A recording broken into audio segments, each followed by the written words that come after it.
ongezeka, tunazidi kuinuliwa, tunazidi kupata kazi nzuri, tunazidi kazi ya msaada kuongezeka, tunazidi kanisa kupanuka, mambo yanaendelea kuongezeka, vitu vinaendelea kuongezeka. Ni kwa sababu umekaa katika Kristo na yeye ndio mwongozo katika maisha yako. Hivyo maisha sita.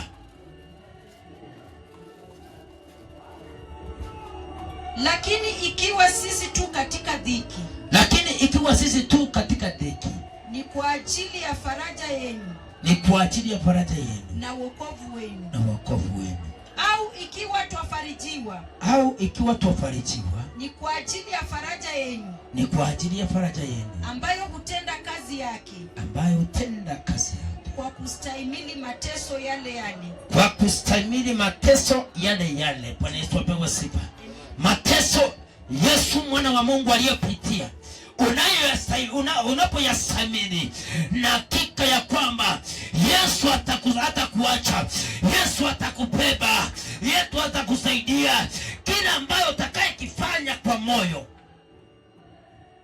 Wakorintho walikaa, ndio maana Paulo anawaambia kwa faraja tuliye nani kwa sababu yenu. Ni kwa sababu wakati mwingine mumejiachilia, mumejinyima, ni kwa sababu ya maisha yenu, ili sisi tukaweza kuhubiri injili hii. Bwana Yesu apewe sifa. Faraja hiyo iko kusaidia. Roho wa Bwana akakupepe popote uendapo na popote utokapo, neema ya Bwana ikakutosha katika jina la Yesu Kristo. Fasiri. Na tumaini letu kwa ajili yenu, tumaini letu kwa ajili yenu ni imara, tukijua ya kuwa kama vile mlivyo washiriki wa yale mateso, vivyo hivyo mmekuwa washiriki wa zile faraja. Pigia Yesu makofi mazuri.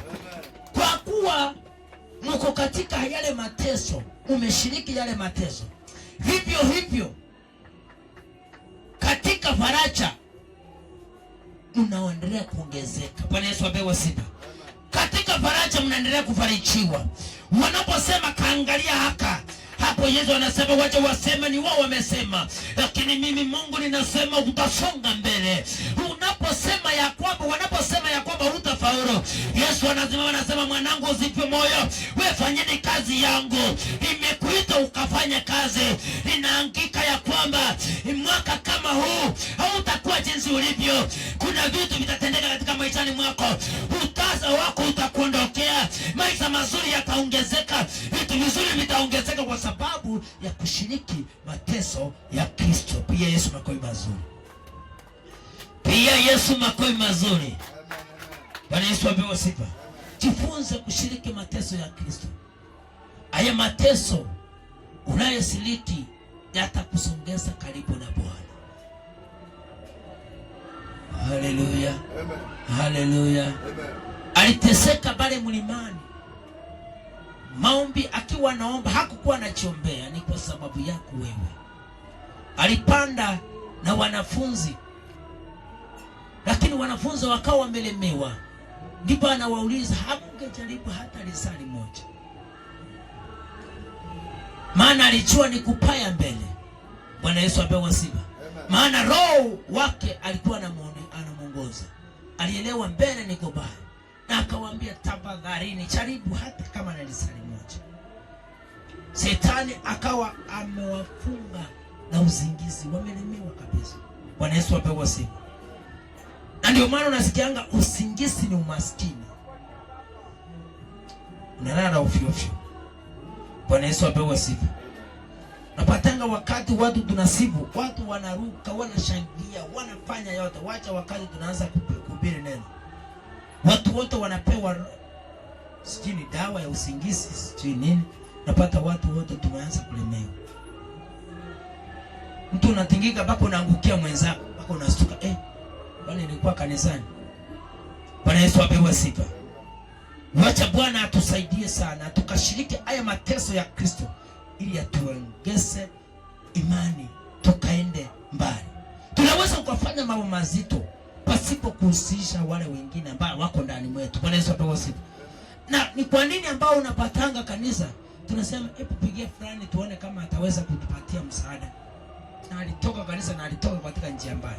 Ni kwa sababu hatujakaa na tukajielewa sisi ni akina nani. Tukijielewa sisi ni akina nani, hatuna haja. Tunaweza piga kila kitu hapa, tuseme tunataka mixer, na Bwana aachilie mixer, tukaombe tukamwambie Bwana, sisi kama wana neema, hata kama tuko 5, baada ya miezi 3 tupate mixer. Kuna haja ya kutafuta watu ambao waliondoka kitambo, ati roho tuko na mchango ya speaker. Mchungaji anaenda Mombasa, wacha Bwana atuondoe katika hiyo roho. Tukisema ya kwamba mwaka huu ni kupanga kuhusu Mombasa, ni kupanga kitu cha Mombasa na kinafaulu, tukiwa tunajua hiki kimefaulu, sasa sabari wache ipangwa next month. Bwana Yesu apewe sifa. Tukiwa tunajua ya kwamba tuko na nini. Tumekuwa tukifanya mambo ya kupatiza. Tunaingia katika hali ya uongo mpaka imetufanya sisi hatusongi mbele. Bwana Yesu apewe sifa. Wacha Bwana atusaidie tukamuone Mungu mwaka huu ambao ni wa 2026. Anastahili mwana kondoo aliyechinjwa. Number 8.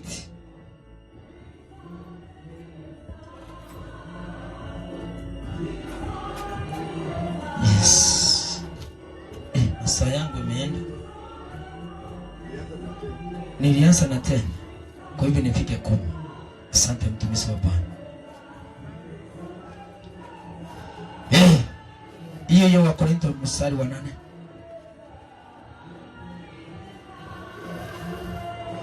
Some.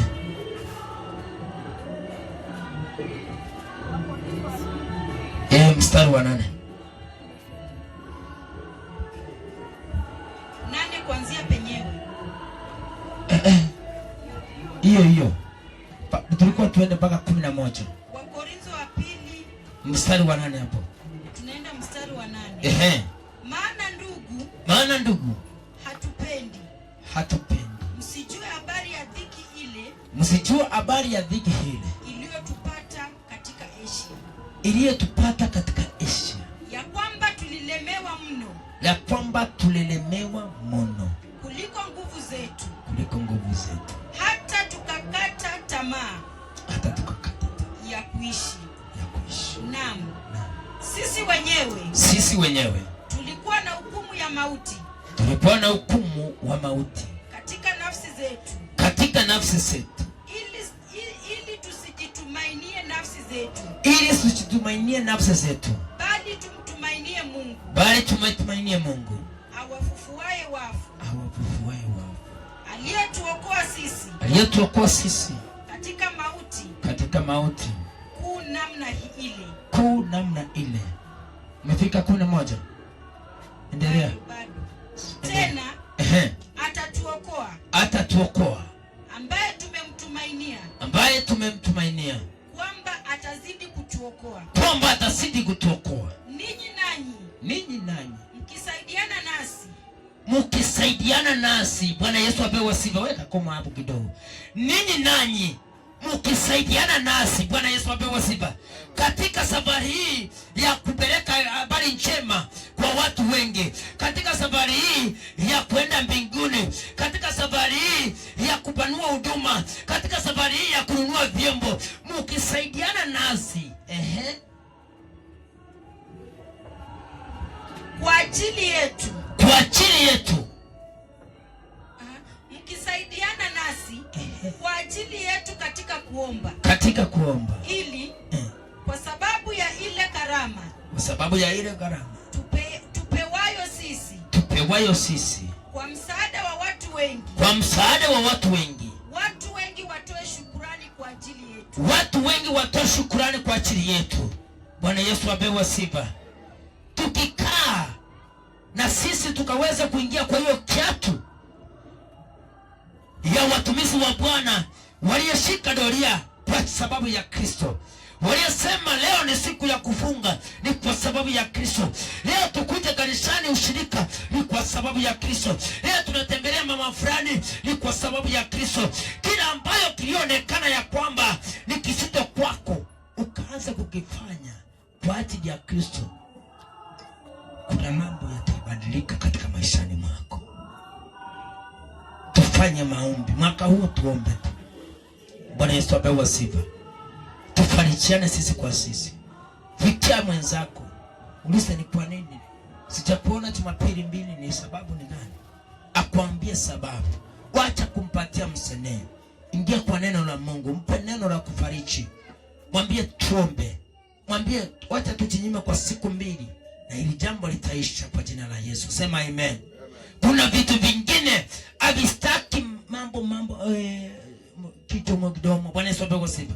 Afadhali ukamwelekeze kwa neno la Mungu. Umwambie dada yangu, hata mimi hili lilinipata. Ndio maana nimeng'ang'ana. Na ndio maana nimefika mahali nimefika. Lakini Bwana amenibeba. Bwana Yesu apewe sifa. Na wacha ukapepwa na Yesu mwaka huu wa 2026. Iwe ni mwaka wako wa mafanikio, iwe ni mwaka wako wa kufarijiwa, iwe ni mwaka wako wa kufika katika hatima yako. Mahali walisema utafika, wakuona ukiwa pale pale na ukiwa unaendelea kuongezeka, ukiwa unaendelea kufaulu. Au utakuwa unafanya kazi nzito ambao unang'ang'ana pako unasema ni mimi ama sina ama ni mwingine. Bwana Yesu asifiwe. Bwana Yesu apewe sifa.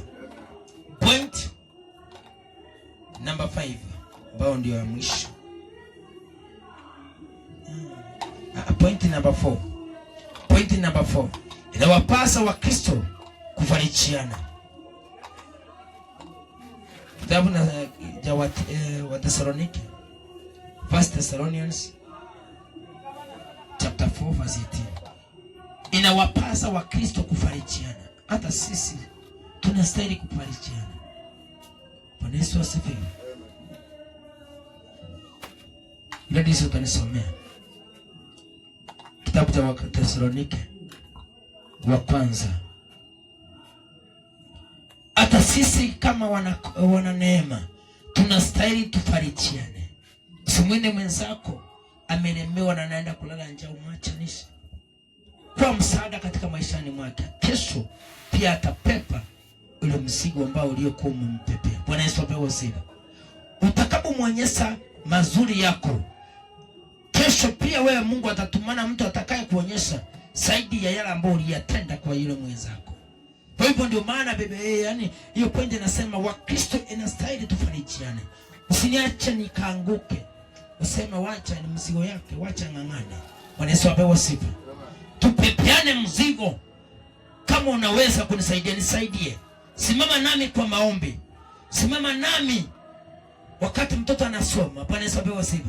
Iko siku na wewe pia, hata kama si mimi nitasimama na wewe, Bwana atatumana mtu asimame na maisha yako. Soma Wathesalonike wa kwanza mlango wa 4 mstari wa 18. Nasema 1 Thessalonians chapter 4 verse 18. Basi farijianeni kwa maneno haya. Basi farijianeni kwa maneno haya. Imeisha. Basi farijianeni kwa maneno haya. 19 inasemaje? Iko. Bwana Yesu apewe sifa. Basi farijianeni kwa maneno haya. Bwana Yesu apewe sifa. Unaweza ukafariji mtu kwa neno la Mungu. Unaweza ukafariji mtu kwa yale mambo Mungu amekutendea katika maisha yako. Unaweza ukafariji mtu kwa kila ambao unaona Yakobo unaweza ukakifanya, ukamwambia hapana, mami usiteseke, hiki tunaweza kukafanya hivi, tufanye hivi kikafaulu. Bwana Yesu apewe sifa. Ndio maana Wathesalonike inasema ya kwamba basi farijianeni kwa maneno haya. Tufarijiane kama Wakristo, watu ambaye tuliyemwelewa Kristo, tuliyekufa kwa sababu ya Kristo, tukafa naye, tukafufuka naye, tukasaliwa naye. akazaliwa ndani mwetu. Yeye ni mwana kondoo aliyechinjwa, anastahili kupewa heshima katika maishani mwetu. Bwana Yesu asifiwe. Inatupasa tumwelewe Kristo, maana anaweza. Bwana Yesu apewe sifa. Mpaka leo ukaweza kumimina tu moyo wako mbele za Bwana. Umwambie Bwana, kama kuna wakati nataka unipende, ni mwaka huu. Mahali ambao ninaweza nikasaidia, Bwana nisaidie, nikawa msaada mkubwa kwa wengine. Bwana Yesu asifiwe. Point number 5 na ni ya mwisho. Tunapaswa kufarijiana sisi kwa sisi. 2 Thessalonians, wa Thessalonika wa pili, mlango wa 5:14. Tunastahili kufarijiana sisi kwa sisi. Point number 4 imesema sisi kama Wakristo tunastahili kufarijiana. Number 5 inasema tunastahili kufarijiana sisi kwa sisi. Tunapofarijiana ina maana hakuna kinyongo ndani mwetu. Ukiona mwenzako anastahili kusaidika na unaweza kumsaidia, nenda, wacha kuniuliza, mwendee, msaidie. Wacha Bwana mwenyewe akaone kile ambao umekitenda. Tenda wema, wewe nenda zako. Bwana Yesu apewe sifa. Mahali unaona unaweza ukafanya, fanyeni pasipo kunung'unika ama pasipo kusema sema. Bwana Yesu asifiwe. Wakati wa mafanikio yako Bwana mwenyewe anajua. Maana kalenda ya mtu ni Mungu mwenyewe anajua. Unaweza kutupangia kwamba 2027 date 5 mwezi wa pili na chenga nyumba.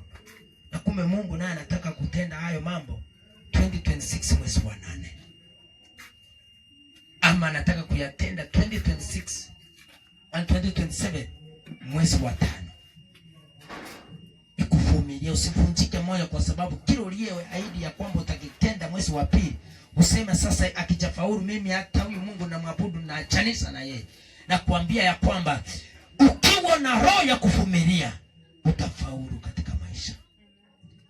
Sisi kama kuna watu katika nyumba ya Bwana, utafaulu katika maisha. Nasema utafaulu katika maisha. Kwa roho ya uvumilivu, kwa roho ya ushubira, utamuona Kristo akiwa pamoja na wewe. Wa Thessalonike wa pili, mlango wa 5:14 inasema 14 mlango wa 5 Hebu soma 3 hiyo 14.